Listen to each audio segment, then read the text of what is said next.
आता त्या मुलीला घेऊन जाते अधिकाऱ्यांकडे आणि भेटते तिला.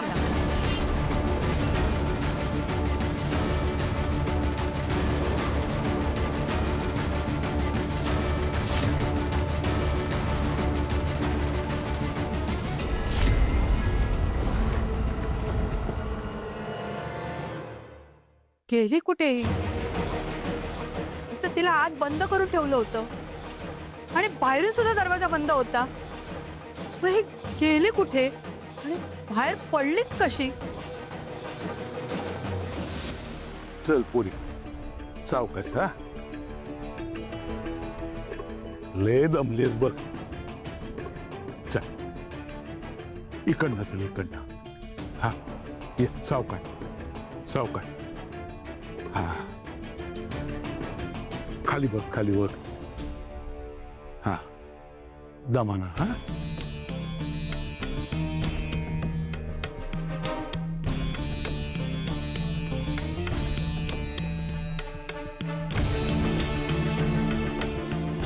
बस इथं दमलेस ना.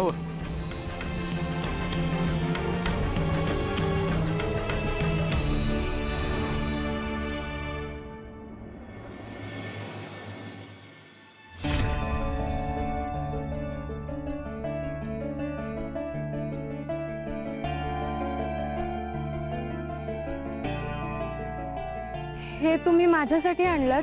होय पोरी. खरंच तुम्ही देवासारखे आलात आणि मला वाचवलं. मला तर वाटलं होतं मी तिथेच अडकून पडते की काय. अगं पोरी, ज्याच्या मनात श्रद्धा असते ना त्याला योग्य वेळी मदत मिळतच असते बघ. कोणी आहे का बाहेर? कोणी आहे का?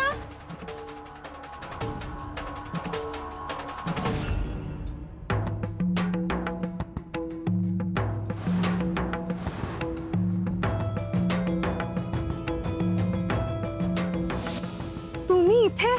वय अगं तूच हाक मारत होतीस ना. मी मदतीसाठी साथ घालत होते आणि तुम्ही आलात. अगं आमचं असंच असतंय बघ पोरी. आम्हाला कोणी बी हाक मारली ना की आम्ही लागलीच मदतीला पोहोचतो तिथं.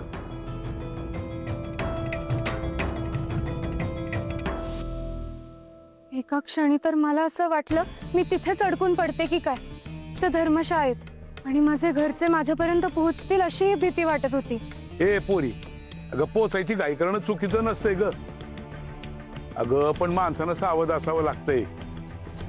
काय ज्या ठिकाणावर आपल्याला पोचायचं ना त्या ठिकाणावर पोहोचण्यासाठी शहाणपणाचा मार्ग निवडणं हे लय महत्वाचं असतंय बघ.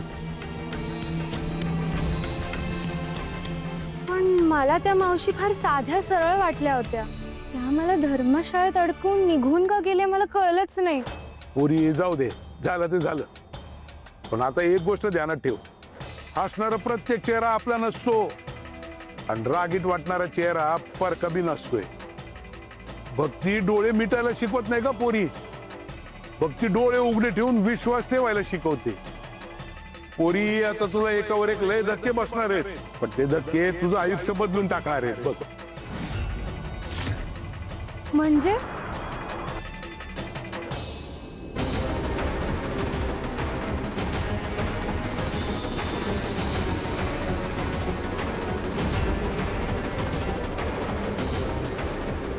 आओ कुठे गेलात? नेमके कोण होते ते आणि कुठे गेले? असं वाटतंय त्यांचं आणि माझं काहीतरी नातं आहे.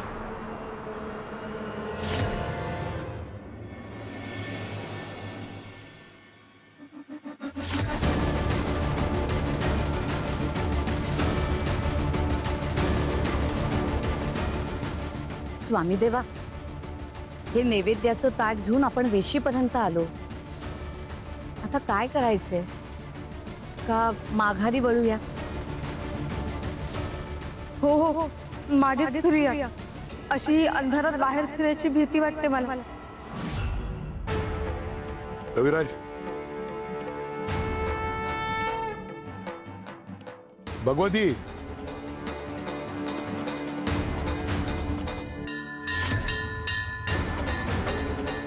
तिकडे 100 पावलावर एक आंब्याचं झाड आहे. तिथे खाली जमिनीवर पडलेली एक आंब्याची डाळी घेऊन ये. मी नाही स्वामी, मला नाही जमणार. भगवती, अगं काय बोलतेस तू? स्वामींचा आदेश जुगारतेस तू? तसं नाही, पण गयाताई, मला अंधाराची खूप भीती वाटते. मग हा कंदील का दिलाय स्वामींनी? कंदील दिलाय ना, जा सरळ, घाबरायचं काय त्यात? आणि आम्ही आहोतच की इथे, जा. अगं जा. भगवती, स्वामींचा आदेश जो झुगारतो ना, त्याला स्वामी स्थानावर प्रवेश नाही. काय कळतंय का? स्वामी स्थानावर राहायचं असेल तर स्वामींचा आदेश तुला पाळावाच लागेल. चल जा बघू. गया,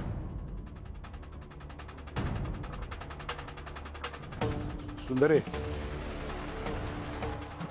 तिथे 100 पावलावर एक झाड आहे. त्या झाडाच्या इथे हा कंदील नेऊन ठेव. जशी आज्ञा स्वामी देवा. थांब जरा.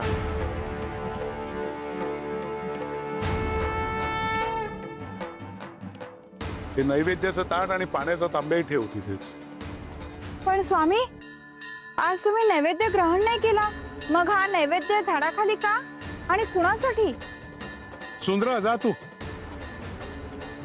जशी आपली आज्ञा.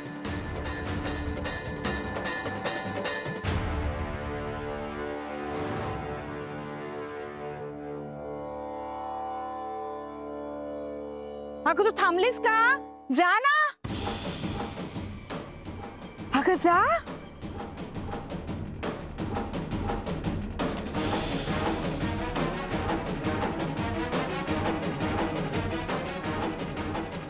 जा.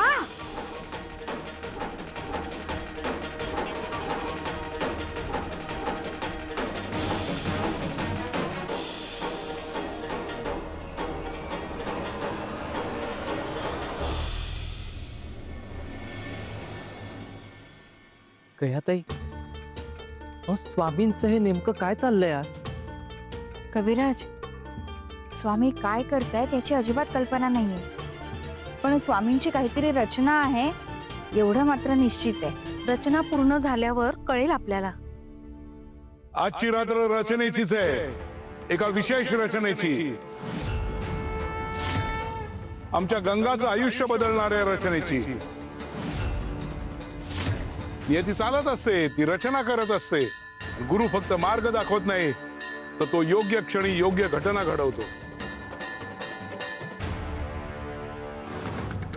श्री स्वामी समर्थ. जय जय स्वामी समर्थ.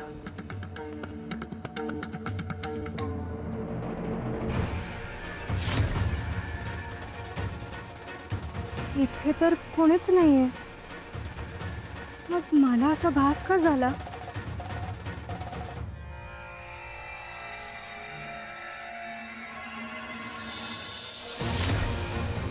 श्री स्वामी समर्थ. जय जय स्वामी समर्थ. श्री स्वामी समर्थ. जय जय स्वामी समर्थ. श्री स्वामी समर्थ. जय जय स्वामी समर्थ.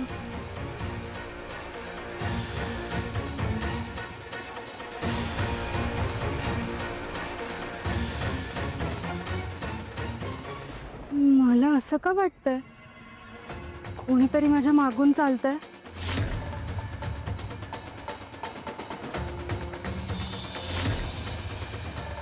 श्री स्वामी समर्थ. जय जय स्वामी समर्थ.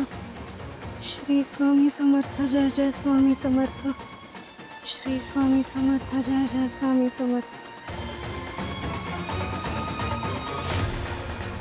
मला सारखं असं का वाटतंय की कोणीतरी मागे आहे माझ्या? पण कोणाच ठाऊक, मला भीती नाही वाटत आहे. उलट असं वाटतंय कोणीतरी सोबत आहे माझ्या.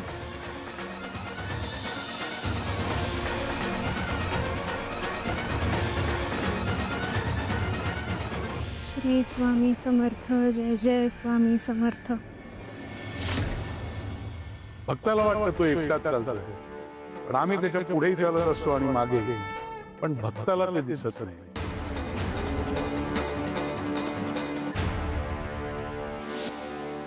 श्री स्वामी समर्थ. श्री स्वामी समर्थ. श्री स्वामी समर्थ. श्री स्वामी समर्थ. स्वामी स्वामी.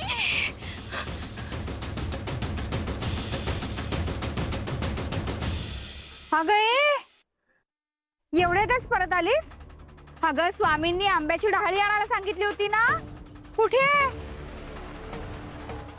मला तर वाटतं तू पुढपर्यंत गेलेलीच नाहीयेस, बरोबर ना? माफ करा स्वामी, मी नाही जाऊ शकले पुढे. काही पावलं गेले, पुढे खूप अंधार होता. मला भीती वाटायला लागली. घाबरायचं काय कारण आहे? अगं स्वामींनी कंदील दिला होता ना, याचा अर्थ तुझा स्वामींवर विश्वास नाहीये आणि आम्ही होतोच की इथे. मग माफ करा स्वामी, या कंदिलाच्या प्रकाशात फक्त 5 पावलं पुढचं दिसत होतं. त्याच्या पुढची वाट दिसतच नव्हती. मी पुढे जायचा खूप प्रयत्न केला, पण मला नाही जमलं. मी घाबरून आले परत.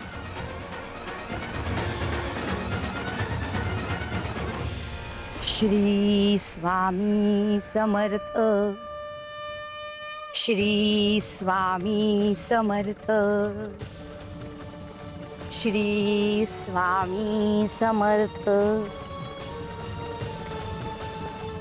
स्वामी देवा, तुम्ही सांगितल्याप्रमाणे त्या झाडाच्या इथे मी कंदील ठेवून आले आणि नैवेद्याचं ताट, पाणी सगळं ठेवून आले. सुंदरा मावशी, तुम्हाला भीती नाही वाटली? म्हणजे या कंदिलाच्या प्रकाशात फक्त पुढची 5 पावलंच दिसत होती. पुढची वाट दिसत नसतानाही तुम्ही कशा गेलात? हो, म्हणजे पुढची वाट दिसत नव्हती. सगळीकडे अंधार होता. ते झाड काही दिसत नव्हतं. पण स्वामी देवांनी कंदील दिला होता ना. 5 पावलांचा उजेड होता. तशीच पुढे जात राहिले. 5 पावलांचा उजेड मिळत राहिला. प्रश्न होता तो परत येण्याचा. पण जाताना काय किंवा येताना काय, स्वामी देव सतत माझ्या बरोबर आहे हा विश्वास होता. आता स्वामी देवच पाठीशी आहेत तर भीती कसली? काय कळली का रचना? आली का लक्षात मोठी शिकवण? जेव्हा ध्येय दिसत नसतं, वाट खूप लांबची असते, तेव्हा जिद्द सोडायची नसते.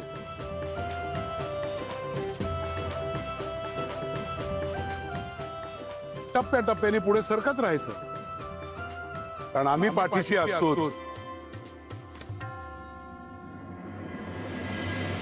भक्ताला पूर्ण वाट कधीच दाखवली जात नाही, फक्त पुढचं पाऊल दाखवलं जातं. पण जो श्रद्धेने चालतो त्याच्यासाठी वाट आपोआप उलगडते. भगवती, अगं तू नवीन आहे, हळूहळू कळेल तुला आणि पटेलही. पण एक गोष्ट लक्षात ठेव, निशंक होई रे मना, निर्भय होई रे मना. प्रचंड स्वामी बळपाठीशी नित्य आहे रे मना.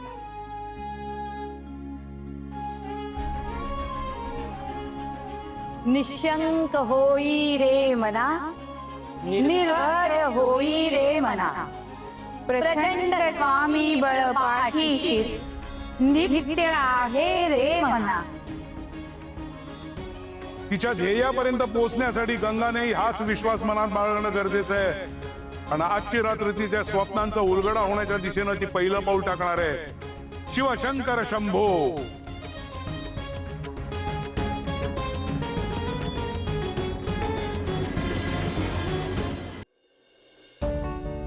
ताट तुटवून झालं. अगदी बेंबीच्या देठापासून हाका सुद्धा मारून झाल्या, पण कुणीच आलं नाही मदतीला. हे असं किती वेळ आपण इथे अडकून पडणार आहोत? ताई आता कुठे असेल? ती अक्कलकोटला सुखरूप पोचली असेल का?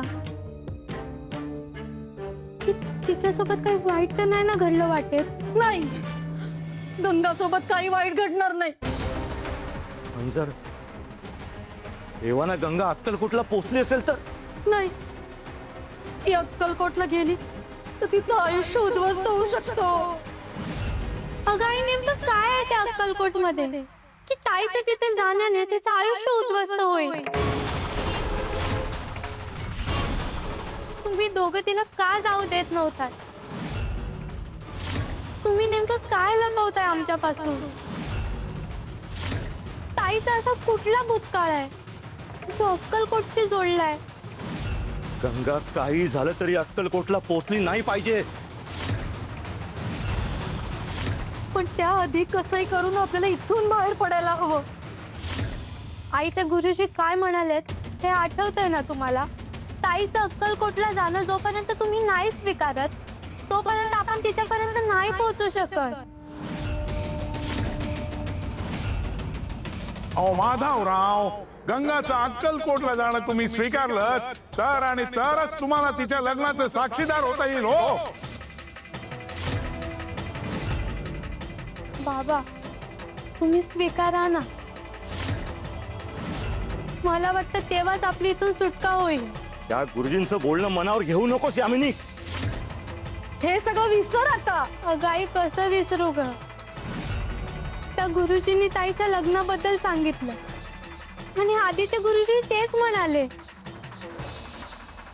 हिचं लग्न सामान्य परिस्थितीत होणार नाही. हिचं लग्न सामान्य परिस्थितीत होणार नाही. हिचं लग्न सामान्य परिस्थितीत होणार नाही. येत्या 2 दिवसात गंगाच्या लग्नाचा योग आहे. लग्नाचा योग? ज्या गोष्टी घडू नयेत म्हणून आपण ठरवत असतो ना, कधी कधी त्याच गोष्टी घडणं अपरिहार्य ठरतं. ताई सोबत काहीतरी होण्याआधी तुम्ही नमतं घ्या ना. मला ताईची खूप काळजी वाटते हो. ताईचं लग्न कुठल्याही विचित्र परिस्थितीत व्हायला नकोय मला.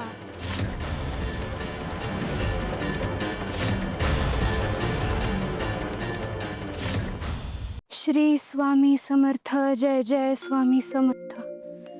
श्री स्वामी समर्थ. जय जय स्वामी समर्थ. श्री स्वामी समर्थ. जय जय स्वामी समर्थ.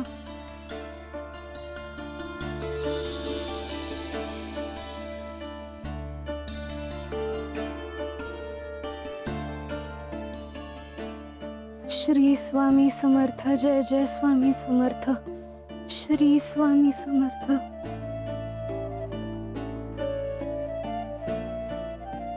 हे इकडे कोणी ठेवलं? कोण आहे का? हे कोणी ठेवलं असेल इकडे? कोणी आहे का इथे? कोणाचं आहे हे?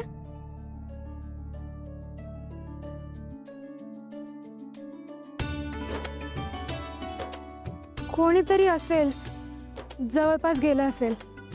येतील ते. मी इथेच थांबते.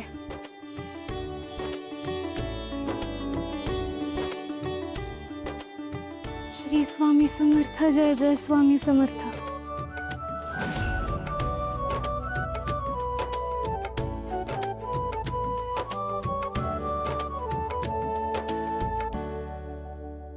कोणी आहे का इथे? कोणी ठेवलंय हे? मी हे खाऊ की नको खाऊ?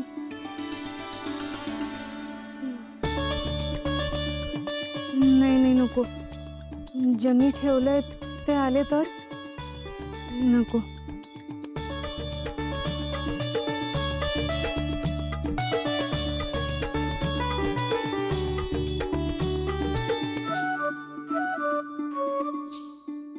भूक तर लागलीये, तहानही खूप लागलीये.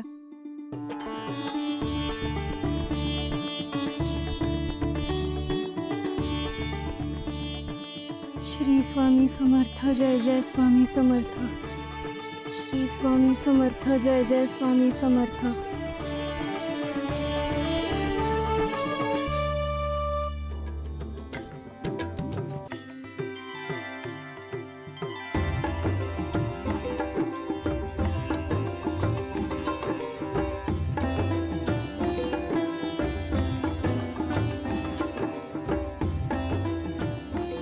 बहुतेक कोणीतरी नैवेद्य दाखवला असेल.